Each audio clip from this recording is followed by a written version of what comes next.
Welcome back to Tales of Yvard. We are a Mythcraft TTRPG podcast, and this is not our first campaign, The Sea's Tale. This is another episode of Tales of Tales, where we take questions from our audience and answer them and talk about how the podcast has been going for the last 6 months. And it has been 6 months since the last time we did one of these guys. It does not feel like it. No, it doesn't. I would be honest. But it has been, because the last one posted in December. Oh. Good Lord. Yeah. So, I am Corey Griffin. I am normally our Mythcrafter, but I will be kind of hosting because I have the list of questions in front of me. With me today, I have Kobe. Hey, it's me, Kobe. Joey. Hey, what's going on, guys? I'm Joey. Jesse. Hey, it's me. It's Jesse. And last but not least, we have Adam. Hey, that's me. I'm Adam. All right. Oh wait, wrong one. Sorry. So do we want to, because I have 4 individual questions for one for each of you. Should I start with those? Sure, but start with Kobe first. All right, Kobe. Have you ever had a reaction that you had to hide because you work on some of the production side? Oh, yeah, constantly.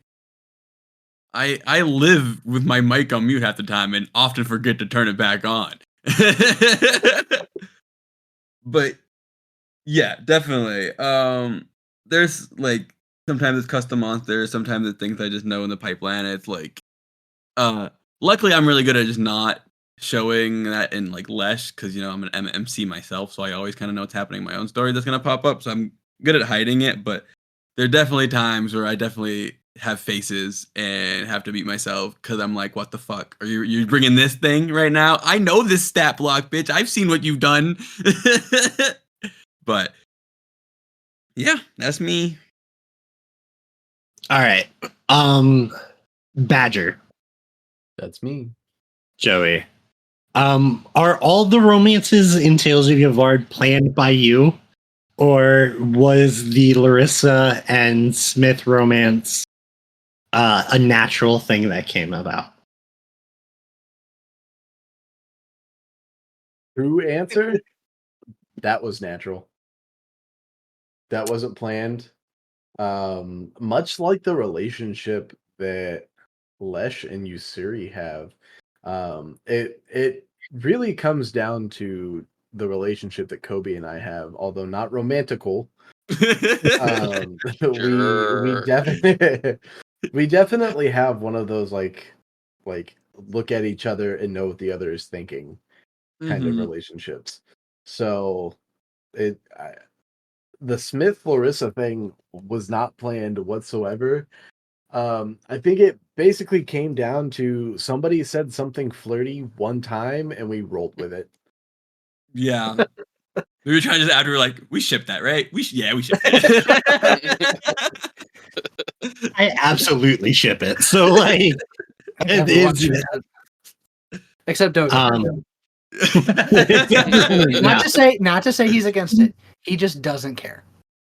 I don't think Smith has fully realized even yet that he likes Larissa and is doing things that from someone who likes Larissa. Like, it is very much so.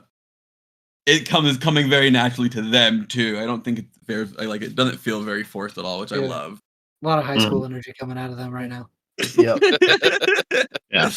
Even though one of them never went to high school and the other one also probably never went to high school. I don't think Smith went to school a single day in his life. Not a bit. It's like high school age homeschoolers. Yeah. That's the relationship. Yeah. Truly. Oh, God. If you can't tell, these single person questions were all kind of fun little things. Adam. Oh no. Will you ever make a character that isn't just a regular guy? I don't know, man. I like my little guys. They're fun. And frankly, needed. All right? Dogen and Goron have both been linchpins more than once. Absolutely. I'm Gotta not have- again.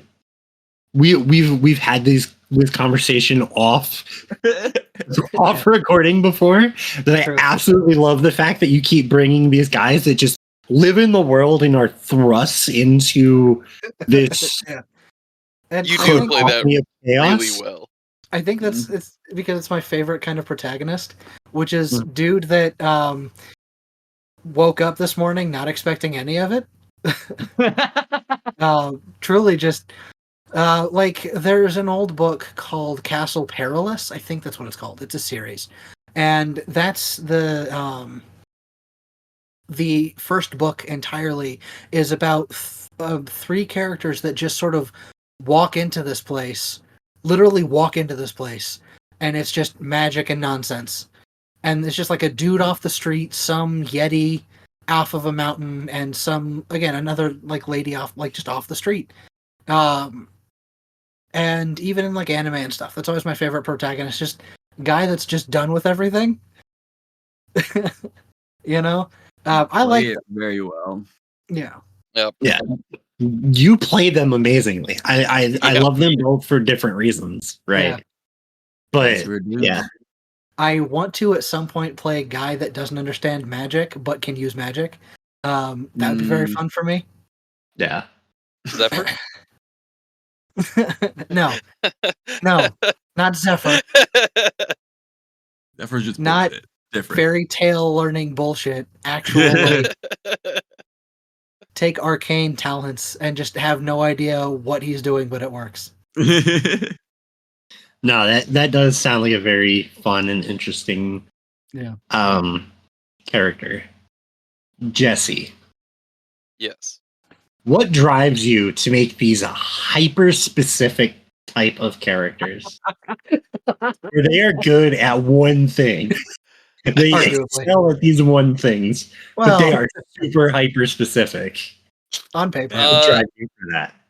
Honestly, that just is every character I have. It's because I find a mechanic and I'm just like, what can I do with this? And then I break it. You're the worst kind of min-maxer. I don't even know if I'd call it min-max. It's just like I forget everything else exists and I'm like, I'm just doing this. Oh, there's other stuff to No. do. Shit. It reminds me of the Reddit theory builds for like D&D a lot of the time. I very much dislike a lot of those theory builds. I had a guy, it's going off tangent. I had a guy join a home game where he was playing some Reddit build where like he casts darkness on himself and then he uses, I think, Eldritch Blast or something. And it was like to give himself like advantage and all this stuff. And it's like, that's great, but like no one else can see you, bud. You are actively harming yourself doing this because no one can save you. Mm-hmm. Yeah. Great And I mean, don't get me wrong. We do also do theory builds on Lesson Learned. But I'm very much that guy. So I guess in answer to your question, what makes me build these hyper specific characters? ADHD. Natural talent. It's real great when he's building against bosses that you're trying to run. It's real fun. Real great. yeah. You just can't let him know what the boss is, man. He doesn't. That's the problem. All right. It doesn't matter with most of them. Yeah. These next couple questions are going to be only since the last Tales of Tales. And this is kind of a to everyone, but only since December. Okay. What's the biggest curveball that I've thrown at you guys in the last 6 months? Just my little grove being in the middle of fucking war right now. That was great. Love that. Was that released yet? I don't think that's released yet. It will be by the time this It will comes be? out. Okay. One of the mentions of that was the released. first tidbit of it is actually when we first go into Masons, but Right. yeah, Masons, but Smith didn't understand it because Smith is Right. dumm. So Smith he is took really it dumb. as the joke and he was like, did we do that? But Kobe was like, that's my home. Oh no! Yeah, so that's mine. For good me, it's freaking Matt. Just Fair. holy crap, man. Fair and accurate. Fair and accurate for sure. You got anything, Joey? I think learning that the family was not always how the family is today. That was definitely a curveball. I did not know the history on that. And then I was trying to think. I mean, I feel like this path arc has been very much so us working towards like finishing up this goal. yeah. There's hasn't been too many, like there's been a little bit of like lore dump stuff, but I feel like it's definitely more stuff setting up for the next big bullshit that's gonna be a lot of stuff happening. Yeah, a lot of this was just taking care of business to get set up for where we're going next. Mm-hmm. I will admit that the last 6 months, the 6 months before this, though, I was curveball after curveball after curveball. Everything was a Yeah. curveball. I think. Oh, Sorry. no, go ahead, please. I was gonna say. I think for Goron, that dude that changes his age constantly. Mm. I think that for me was like, how does Goron deal with this? What is the significance? Why is he here? Why am I talking with this man? And then you found out why. What we didn't meet the Gretchlings in this past 6 months, did we? It was before Yeah. that. No, it was the last 6 I was months. gonna say, I was thinking the Gretchlings were in this. I think that would be probably the other biggest one. I don't know what I was expecting to be the Hallmark. Like I had literally zero expectations going into it, except like I know I need to get this thing for the plant lady. Yeah. So I my was brain was expecting- so set on that. I was like, it's just a plant we gotta find. We have to roll to find a Right. plant. And then everything else I was like, oh, wait, this is so much deeper than a plant. Or like even though we were going to like handle it, like none of it clicked until they were there in front of us. And I was like, oh, this is what we're dealing with. Well, my brain went, okay, 100%. yeah, we're looking for a lake. That's fine. And we need a plant from the lake. Okay. On an island, probably, or like in the bottom of it or something. No problem. Whatever. We can figure that out. And then it was like, and there's a cave. Oh, okay. And there's Gretchlings. Huh. Yeah, see, and like, Please hold. he had never directly said it, but there's been plenty of times before that where Corey kind of hinted that the Gretchlings were in this area, and I was like, Yeah. okay, eventually we're gonna meet like a tribe of them somewhere or Right. something like that. That's probably on the random There's only encounter table 3 of somewhere. them that are up, and the rest are like hibernating, forced hibernation. Yeah. It Magic was a whole frenzying thing. or hibernating. Yeah, it definitely was way deeper than I was expecting. I think with him explaining them as exploding chickens at first, Yeah. That threw me off they too. never Yeah. took anything other than super unserious bullshit encounter where he's gonna try to explode us in the woods. I was waiting for that encounter to come up. I I was thought- like, Sorry.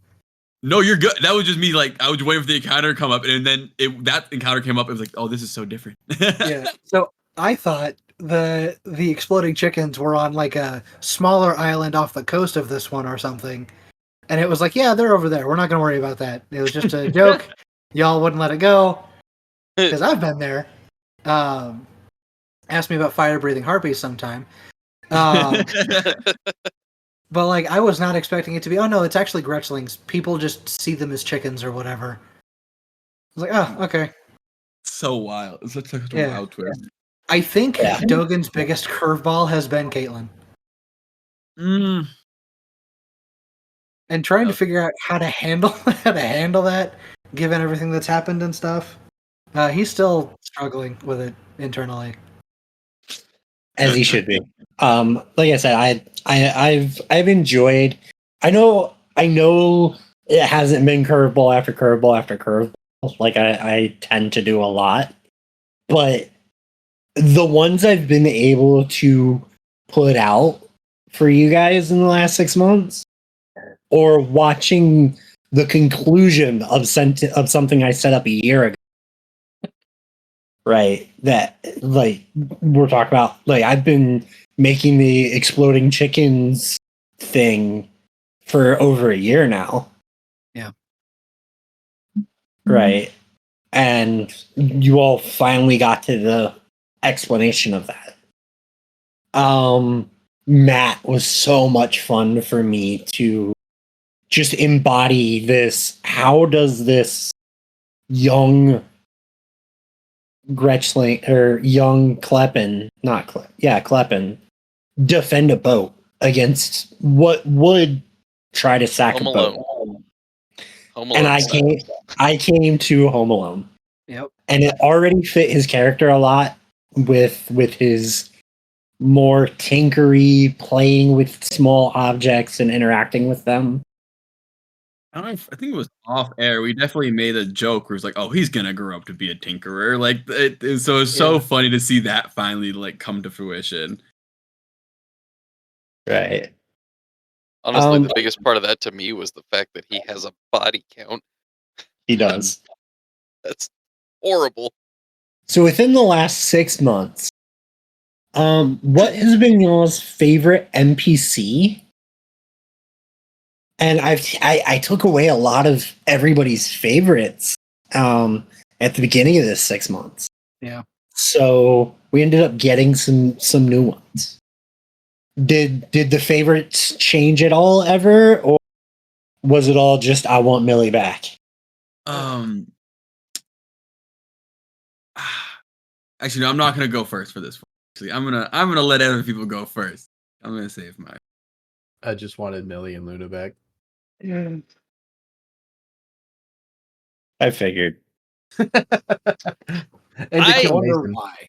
I wonder I kind of why. like the criminal dude at the prison that helped us out. I can't remember his name. Oh yeah, that was a fun interaction. Yeah. That was a really Yeah. fun interaction. Yeah, I have Um, not I mean, opened that most up. of the NPCs we came against were straight up enemies, and Yeah. we took no time in knocking them down. So, like, it's kind of difficult a little bit. It's also I think- kind of hard to think about. Like, the last 4 months has all been a day Right. in That's it. time. Yeah. it's For me been a long personally, fucking day. the entire what's his name? Crap, I forgot his name. The family that runs the Timid Bunny, for me personally, are some of my favorites just because of the reactions we got when they were Yeah. introduced. Absolutely I agree with hilarious. it. Yeah. Loved it. Excited for Dogan to go back into the pit for at least one match after this is over. And him talking with the one perfectly normally because he has no context for what they did and has Right. worked with her before. Right. Love that contrast, absolutely. Because he's going to invite everybody to go to the Timid Bunny and watch the pit fight if they want. Oh hell yeah. And there are 3 people that shouldn't really have a problem with that. Yeah, There's yeah. just 4 others that are going to be completely shell-shocked. Yeah. Well, Oh, 2 it's others okay. are gonna be shocked about it. One of them's just gonna not understand the problem again. Yeah. Foreshadowing. Caitlyn is going to be fun, I think, for a while. Like, just as that sort of continues and stuff. Because I sort of have I have an idea of how Dogan will react overall. I Hmm. think, which is I don't know if I should say. I'm not gonna say. I'll leave it. Yeah, definitely leave it. So the next question that I have is I'm gonna ask it. I'm gonna ask Kobe to also answer it. I think Jesse also has experience emceeing. Adam, have you been able to run a game for Mythcraft yet, or not yet? No, not yet. Okay, so this is gonna be for the three of us. How easy was the system to MC when you got started? And how is it feeling now after playing for a while? It's changed a bit. I mean, the system itself has literally gone through renditions to make it easier to run. I feel like as all of us started literally running things in the early beta, I mean, learning it was fun and it was super, I think, intuitive. It was my first big system that I ran a lot of. I've played some D&D and some stuff beforehand, but it was my first system I ran, so it felt pretty easy, I would say. I mean, learning some parts of it are still difficult for me, just math, but that's in any like tabletop RPG. But I will say, like, the changes and updates they've made and stuff, and like what Quasi Realm does with this with the game has made it even easier to run and shit, in my personal experience. And I think it's been a lot of fun to get some experience under my belt and get really good with it and keep going more with it in the future. Jesse? I mean, so my experience with running games at all is very limited. In fact, I've only run one group through a short stint, and it was a little different because I was trying to convert a different source book I had to Mythcraft as part of it. Um, but the system itself was really easy to run. It was the stuff I was adding to it that caused difficulties, and but Yes. The problem every game master everywhere. yeah, it was ran really well, and I mean I had a lot of fun. All right. So this is my answer. So in the beginning, if I didn't have my own experience running games before running Mythcraft, like outside of this even, I probably would enjoy more explanation on how to run things like exploration coming from the base game. I would probably enjoy that. Right. I feel like the game, even the Mythcrafter's Guide and even the really explains skill challenges amazingly well. And even social encounters better than most other systems.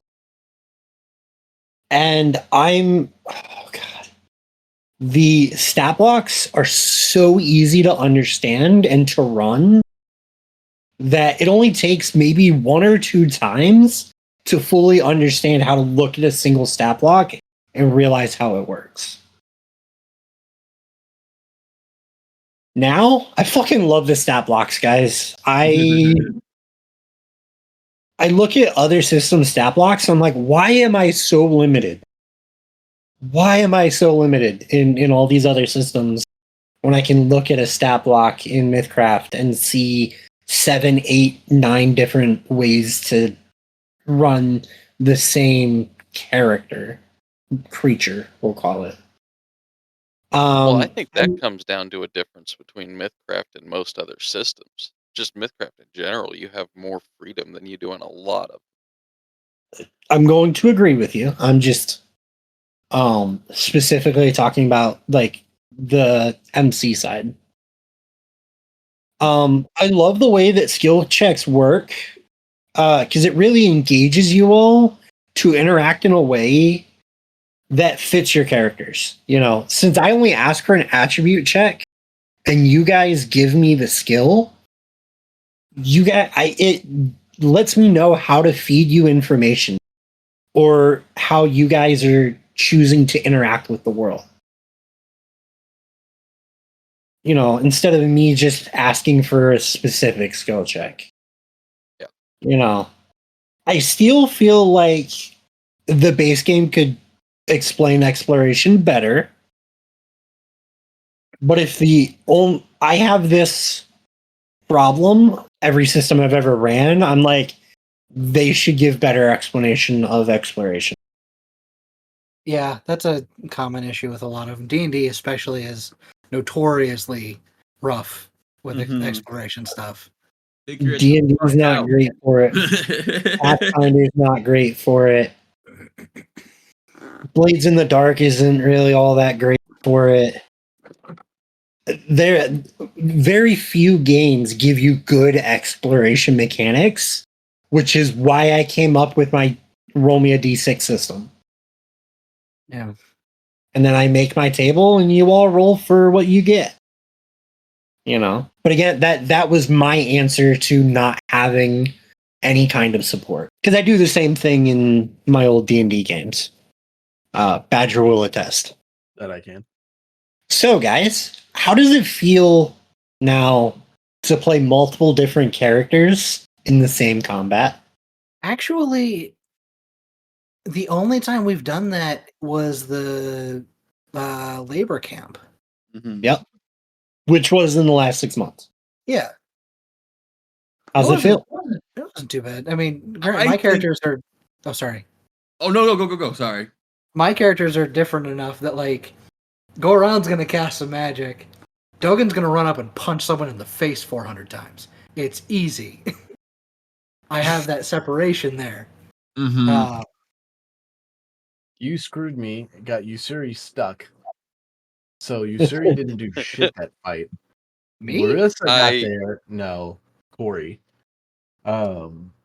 Larissa was in the fight, but her minions weren't, except for the Bone Spider.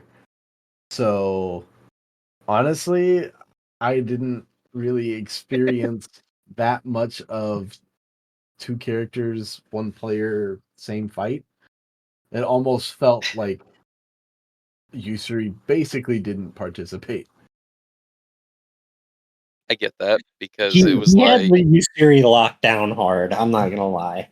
Which, I mean, I guess, and I mean, it came down to bad rolls on top of that. But, yeah, you had Yusuri pretty much locked out of that encounter. Which, I mean, I guess if it was going to happen to anybody, it's okay to happen to Yusuri. But, yeah. I mean, I get that to a degree, because it was like Shiro was up there knocking him down, just prone, as much as possible. Zephyr spent like the first half of that fight just trying to get line of sight. Okay, I'm moving over here, and he teleported. I'm moving over here. Yeah. Teleported. Dogan spends 3 action points to run back over to where he is. Again.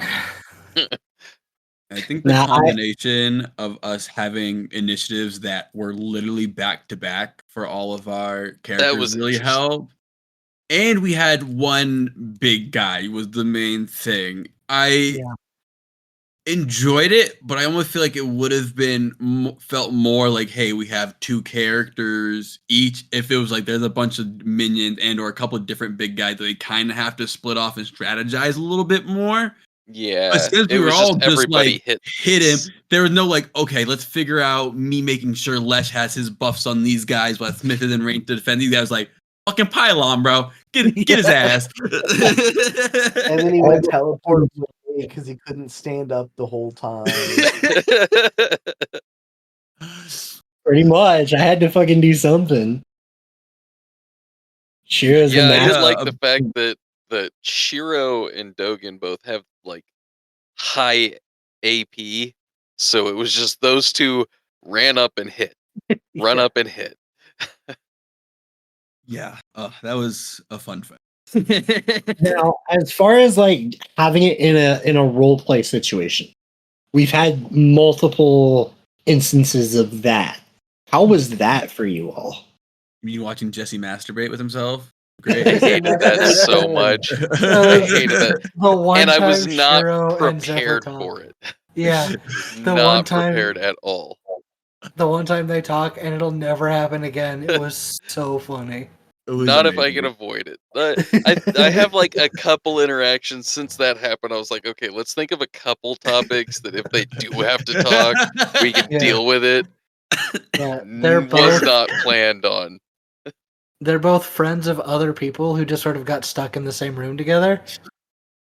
A lot of head nods. Yeah, I 100% could picture those two talking with like a red Solo cup in the hand, like, so, what's up? So, sword, huh? Yeah. Nice. Personally, I hate it. Yeah. I hate doing it. I'm already really bad at keeping my voices. I struggle so incredibly hard. Lesh and Smith has sounded so different, I feel like, in every episode. So then when I have to switch between the two, I'm like, one of them's gonna be real quiet for this conversation, and that's just how we're gonna do it. Which if you remember the first time we did it, Lesh literally stayed laying in his book for 80% of the conversation, laid down writing his book, and then had something to say at the very end. He was like, "Oh, people are here," because I said I'm not doing it. I can't switch. I'm not good enough at voices. Yeah, I play a female character. That way, I have two very different voices, and it's not hard to switch between them. Yeah. Dogen and Goron are different enough that it's not hard to differentiate between them, but also they have like no reason to really talk to each other. So like and that wasn't by design in any way. They're just very different people, and they're not going to be buddies. I'm okay. So Oh like, my it was god! kind What do you of by design. mean? They would have the best bromance movie. Those two in a comedy bromance where they get stuck having to save everybody else in the party would be the funniest shit. I would pay money to see that. Oh, that would 100% be one of those like quirky cop movies. Good lord. So which one's the Stop grizzled hitting one him. waiting for retirement? Huh? That has to be Dogen, right? The What? grizzled one that's almost at retirement. Oh, Oh, yeah, for 100% sure that's Dogen. Dogen. Yeah, Goron's the 100%, new yeah. guy in the force trying to stick to the rules while Dogen's in the back like, why are you talking? Visual jokes in an audio medium. Gotta love it. All right. So please don't make me play two characters helping save everybody else, where I have the spotlight most of the time. I don't want to do that. I would love that. No, I think we would all love that. Just to watch you have that much spotlight. Don't give him that idea, because now we're all gonna have our own individual paired off arc, and I don't want that. Give me a brain aneurysm trying to keep that shit separate, man. All right, I have to set up time to record solos between everyone. Oh, God. Smith and Les riding in on a fucking mammoth together. I'm not mad at that. That's bad as fuck. I'm actually pretty okay. Well, I with already that. know Shiro and Zephyr are going to a bar together now. Yeah. I can just see Yusuri riding the bone spider, swinging the anchor through the air. Oh yeah. Your guys's are cool. Shiro's riding Smudge. Yeah. Yeah. Like a Roomba with a knife taped to it. That's a big knife. So now that you guys have done a couple for the podcast, have you guys found any classes or lineages that are easier to kind of put together, or found any surprising combinations that you didn't foresee when you created the characters? Who asked that question? Why? Because the last half of that question almost feels targeted. Because we've talked about that before. I mean, Goron's going straight Oracle. Like, it hasn't really been that much. like putting it together was fairly simple, like knowing how he is and stuff with spells. The challenge, honestly, has been trying to keep enough spells to make the weird wood talents work Right. without having everything cost him dearly to use. Mhm. It's close, but I've got a couple that are still safe. For Dogen, honestly, like I started him thinking, okay, he's just gonna do pugilist, and he's gonna go down that and just be a punchy boy. And then I was looking at the Berserker because I kind of got to that point in pugilist where I didn't really feel like he needed anything else. And so far, I've been right. And so I was trying to like see where else I could, what else I could go, and Berserker was suggested, and I looked at the Blood Rage track, and I'm like, oh yeah, no, that's Dogen right there for sure. So that combination's been fun. I'm excited to use the new ability I got from it, which just makes his punches hurt more. So that'll be Alex. great. Yeah. I mean, Les is pretty much just a bunch of. I mean, he's literally just a bunch of troubadour. He is the amalgamations of a lot of my dreams of playing different styles of bard and storyteller type characters and campaigns and like character concepts kind of come to pass. So it's me just really dipping into every bit of the troubadour to kind of fit all of those into one, as Les is the all around storyteller, bard, summoner type kind of vibe. So none of like crazy combos I would say that I was like super surprised by. It's more like, when do I take it? What do I want? There's so much about it that I want to do. So it's more hard for me to figure out what to specialize in, and it's kind of just becoming a complete jack of all trades. And then Smith, the only really thing was I was like, oh, I can get jobs really easily, like professions, if I go down this track I'm going down. So I was like, cool, he was already kind of gonna be from the street, so I'll just give him an urchin, and then he has like 2-3 jobs anyways just for free. So I have a shit ton of skill points on him because of that. So that was a really fun combo I didn't realize, being a human who gives me like pillar of community, and I get one from being a zealot. So I was like, I got a bunch of jobs and no job. And that's been fun to have all the skill points. Now, talking about builds a little bit, I know we haven't really gotten too into it, but do you guys want to talk about what class and what talents specifically you guys have taken for the different characters?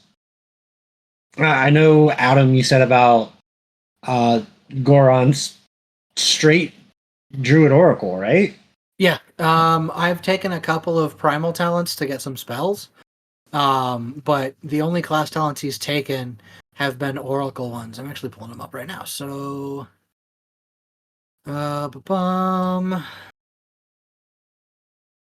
general. So yeah, in the last 6 months we haven't had as much.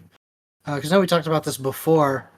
But he's been taking, the latest one he got was Mystic Druid. Which gives me a little bonus to astrology, which is cool. Like we needed it. Right. Which is not actually in there. I don't. No, it is. It was because I think it was a +7 before. I can't. He cannot gain death points from poison or disease, which is neat. And his lifespan is doubled. Hell yeah. And when I get Mystic Druid 2, I think it'll be like 10 times as long or something like that. Like, it gets crazy. You're gonna see all of your friends die now. Yeah, so he'll be there to see his family off, which I think is fine. I think he's probably the one in the family to do it, and he can like if not his older sister, then definitely. Yeah, exactly. Or Mabel, I can see Mabel doing it too, but yeah. Speaking of which, still got to talk to people about Mabel because we haven't had time to do that in forever. Dogen, honestly, I don't know if we talked about breakdown for them, but first level Hardy to give him more hit points. Second level is Pugilist Entry. I think at this point I've used all 3 of the maneuvers I've gotten: grab, counterpunch, and corner. 3 was take a punch to give him better fortitude, which he can use in place of his armor. And then 4, 5, and 6 were just boosts to those 3 maneuvers, and then I also, the boost to the maneuvers, and then I got exploit from jab, and I got the old one too, which lets him punch more often.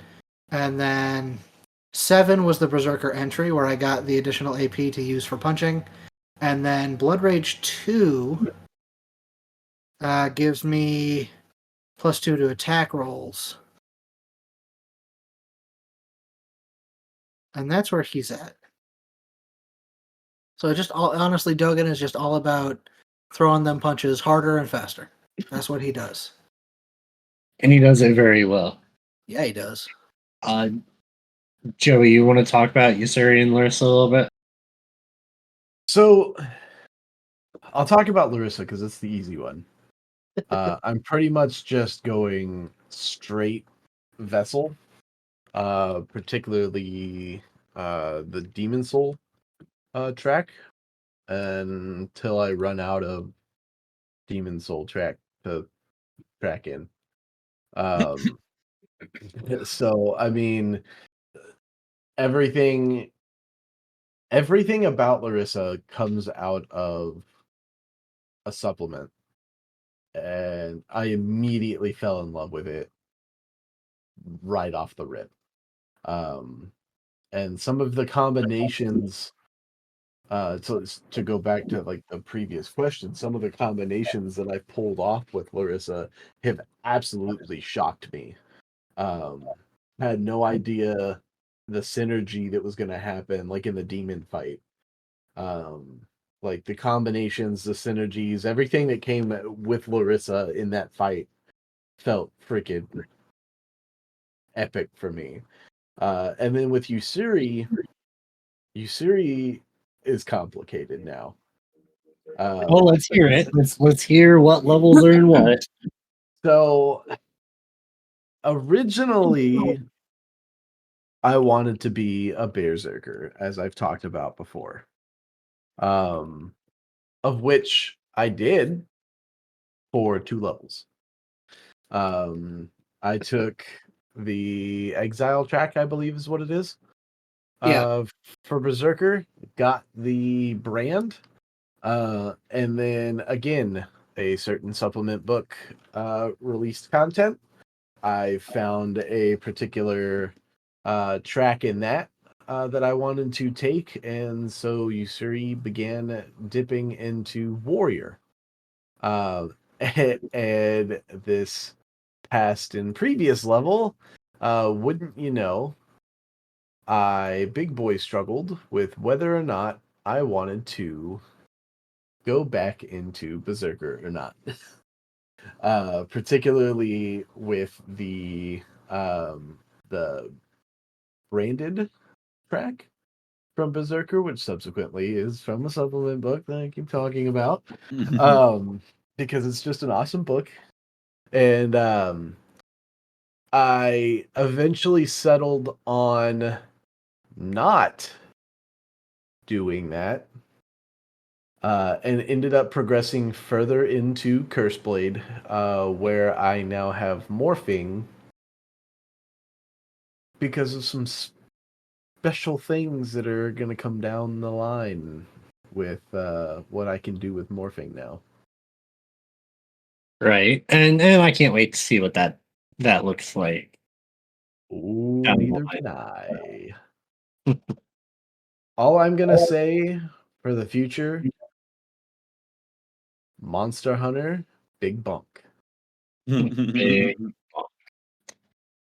Kobe, Yeah. I know you kind of said that Lesh is just everything in the Troubadour. I don't But think there's a track he hasn't touched now. have you went Jester? Oh no, you are right. I just have I have something that you can build from Jester, and the other one they both build into it. So I have prerequisites. But yeah, technically, yeah, no, I'm not a Jester. That's the only one I haven't taken anything in now. And let's give us a breakdown on Smith. Yeah, Smith is a mix of Zealot, the also from the supplement book, one of the classes, his armor and stuff like that, and like his kind of like lets him cast magic through his weapon. Kind of, I forget the actual name of the the sub track it's in. But he's a little bit of a zealot in that, and then he is also a warrior down the curse blade track as well, kind of just built around his whole order.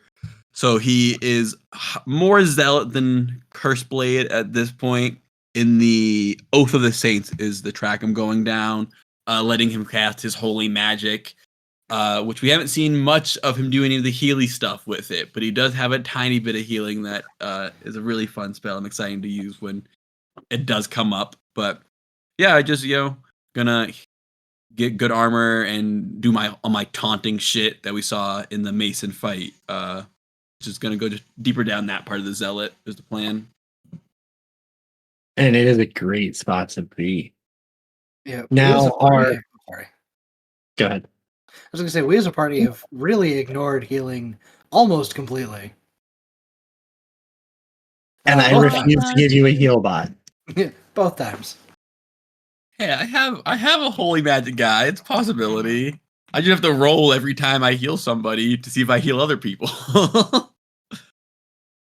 That's not a bad thing. Now, a guy that likes to break mechanics because of ADHD. Let's hear about Zephyr. So really, only one of my characters fits that entirely. Zephyr, on the other hand, Zephyr was just intended originally to just be a primal caster. I wasn't gonna do a class when I started out, and then things with the story, and it was just like, why not get extra stuff with that? Why not go down the witch track? That didn't even last to episode 1. Yeah, it really didn't. I changed it a lot before that first episode. I think like I went through 3 or 4 different iterations. But then, I went down the witch track, and then that had the familiar, and in that first episode, using the bird over and over worked out so well, and then so I started going down the familiar track. Other than that, I've taken an extra just primal talent in there because I wanted some invocations, and I dipped the dark magic track for command because that's a lot of fun, and a couple or one other spell that I don't think has been used yet. I don't think it has either. I love stealing your command. It's great. Yeah, That was a good it's moment. so fun. It's amazing. But yeah, no, he was just intended to be this primal caster, and he's pretty well stuck to that. I did really like getting Duelist Delight and Feast for Crows together. That's super fun. Yeah. But Shiro, on the other hand,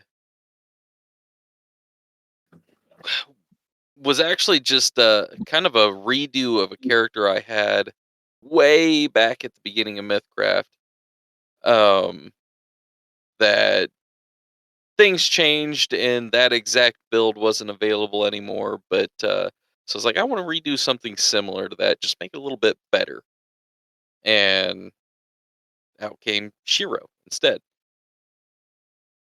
He's going down the pugilist martial arts track, and then I'm also dipping ranger, and I've only done the one dip into that so far, but I'll eventually do a lot more of that because it ups some defenses and stuff. But for the most part, he's just going to get good at using weapons for all the pugilist maneuvers.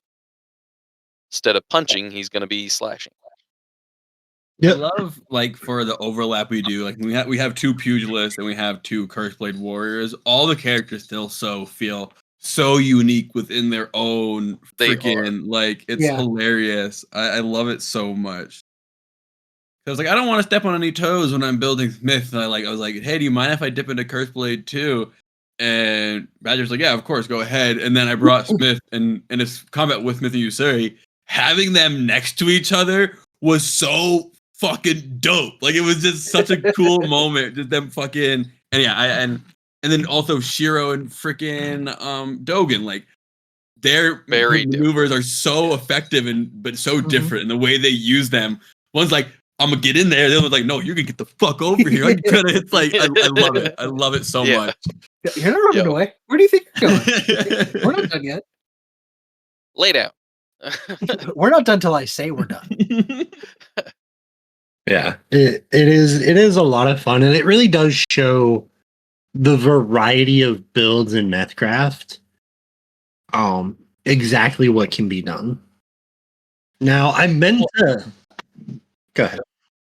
I was just say, well, even just our casters in the group, we've got 3 that can do primal magic. Yeah, Not even remotely similar in any of their spells. Yeah. Very true. Oops, all primal and I almost. Yeah.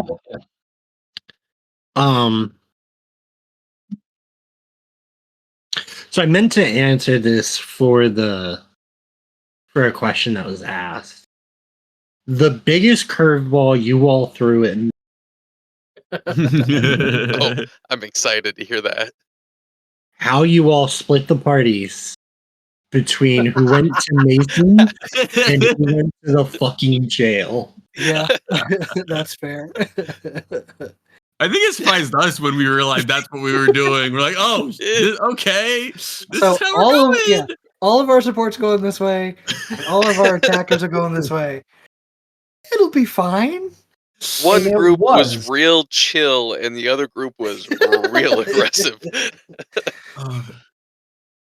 That was one of those moments you can really tell we playing like for the characters, because like if there was any bit of like we need to be smart about this, that's not how it would have gone. But we just truly let the characters like live out what they were gonna do in those moments, and it led to beautiful RP. I thought those 2 groups were hilarious on their both like so much fun. Yeah.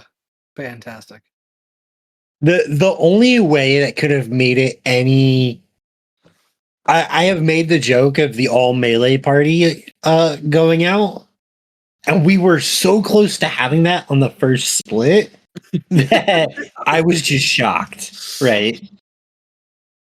Yeah, if I had sent Shiro with that other group instead of Zephyr. Yeah, it would have been all melee on one and not melee on the other.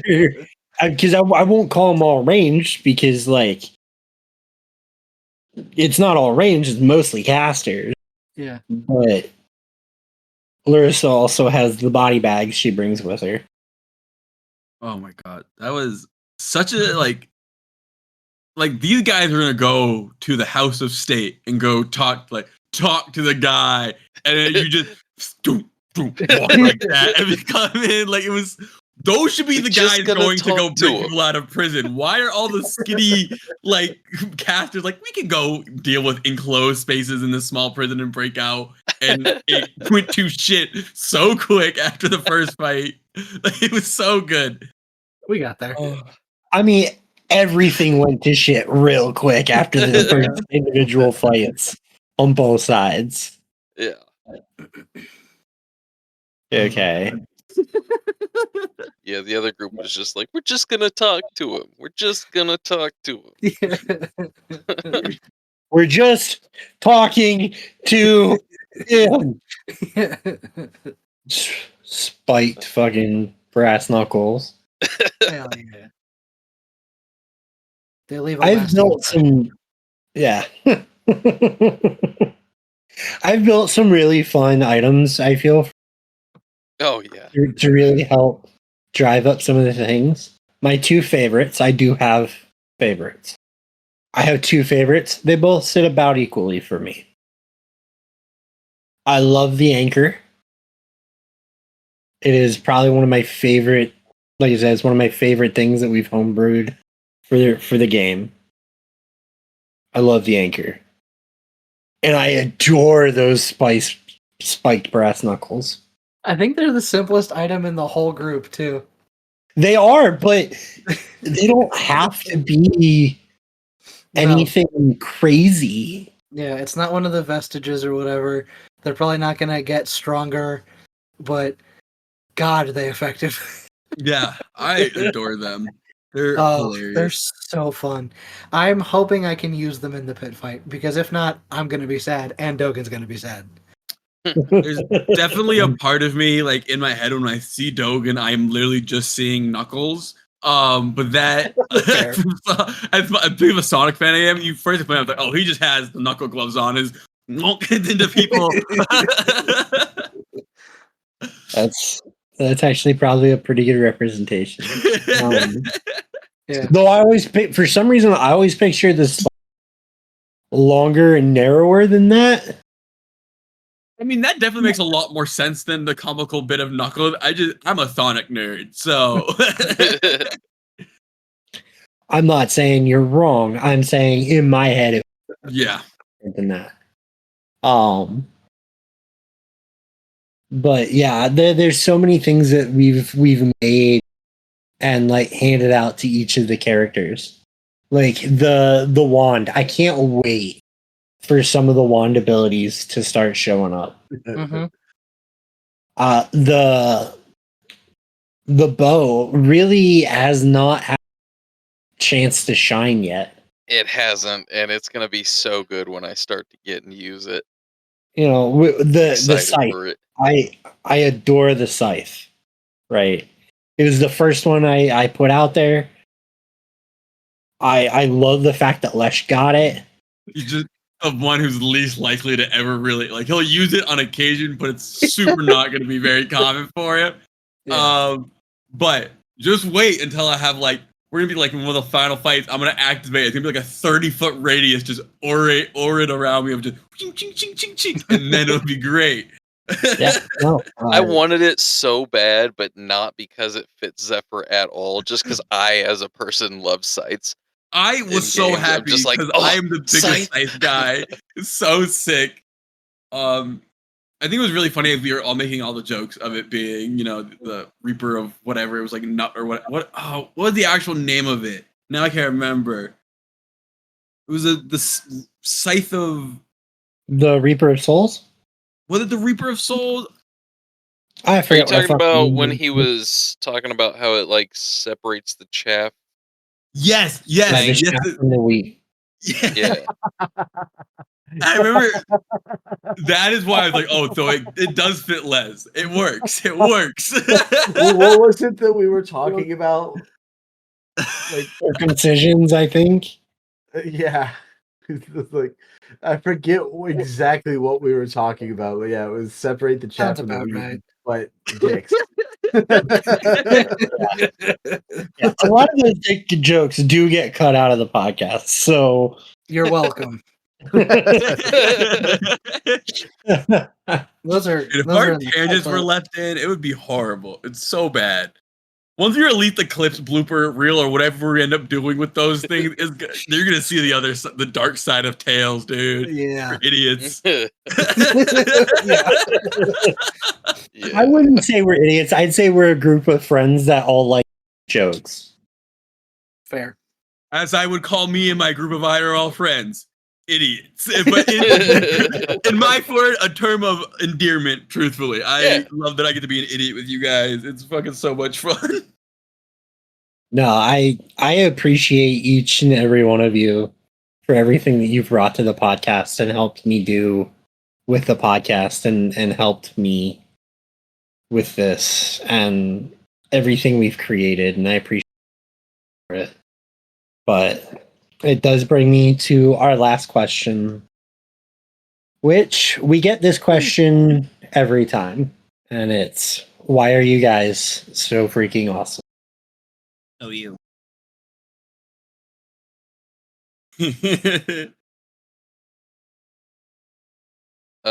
My answer to that is the same as before. ADHD. Autism, baby. I'm touched by the tism.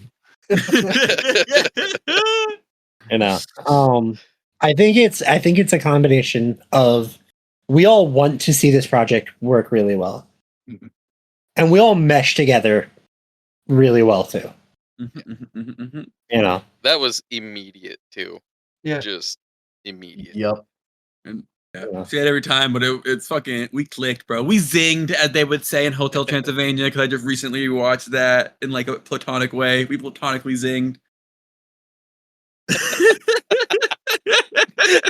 Is that what they call it now? You're so young. Hey, I am the young demographic of our listeners. I talk to them just because y'all don't get it. They do. I didn't say I didn't get it. I have small children. I got it.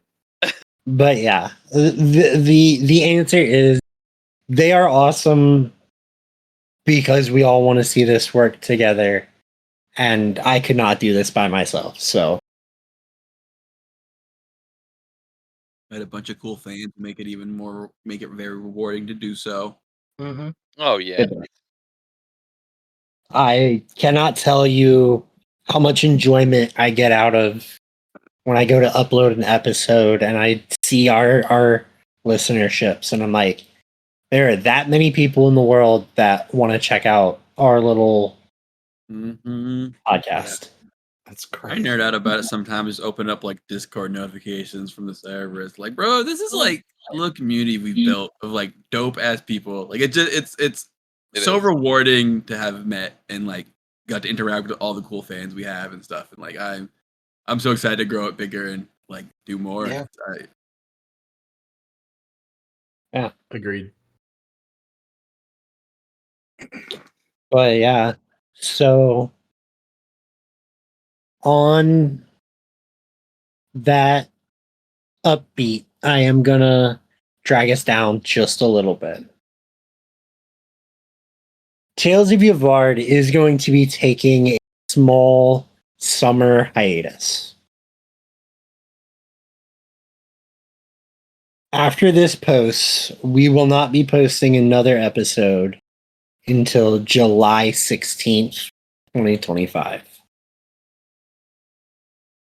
We're going to take this time to, enjoy summer, because summer is a thing that is, and also, Since you when? know, listen, not all of us live in hell, so Hey, just because it's been over 100 since April doesn't mean it's hell.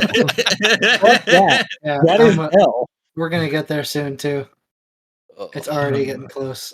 Yo, It We sucks. peaked 90s, and I'm like, fuck, it's too hot. Yeah, no, Anyway. we'll probably hit like 115 or so I don't know consistently what for a the while. temperature is, but the humidity's definitely been peaked 100. So we are gonna take a few weeks. It'll be what was it, 5 weeks post this publication that we will be off, and then we will come back once again, centered out and chugging along with the story once. With that being said, I'd like to thank everyone who is listening. Check us out on all of the links in our link tree. Check out our socials. Join the Discord and say hi. Easiest way to get a hold of all of us is through the Discord. But yes, check us out on all of the socials. Check us out on Discord. It's going to be the best place to see us. And give us a rating on what your podcatcher of choice.